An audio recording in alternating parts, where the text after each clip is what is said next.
ஆண்டாள் ரமேஷ். அவருடைய பேர் பாத்தீங்கன்னா ரமேஷ் தான் அவருடைய பேரு. தன்னுடைய தாயின் பேரும் தன்னோடு சேர்ந்து இருக்க வேண்டும் என்று ஆண்டாள் ரமேஷ்னு தன்னுடைய பேரை வச்சிருக்காரு.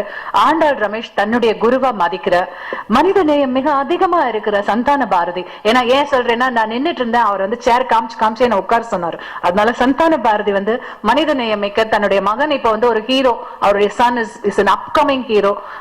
அவர்களை இப்பொழுது நம்மிடையே வாழ்த்துரை வழங்க அன்போடு அழைக்கிறேன்.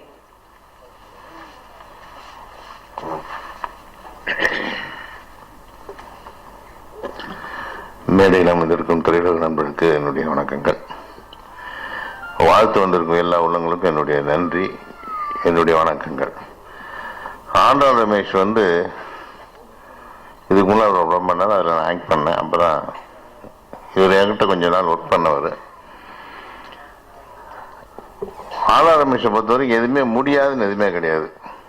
சில விஷயங்கள் என்கிட்ட பேசுவார், இல்லைப்பா அதை எப்படி முடியும், இல்லை சார் கற்றுலாம் சார் அப்படின்னு சொல்லி அடிச்சு போய் வந்துடுவார். பாருங்க எவ்வளவு கஷ்டப்பட்டா அந்த படத்தை முடிச்சு இப்போ ஆடியோ ரிலீஸ் வரைக்கும் வந்துட்டாரு பாருங்க. ஏன்னா இது எப்படி எவ்வளவு சிரமப்பட்டு அவர் வந்தார்னு எனக்கு தெரியும். இந்த படம் ஆரம்பிக்கிறது எவ்வளவு கஷ்டப்பட்டாருன்னு.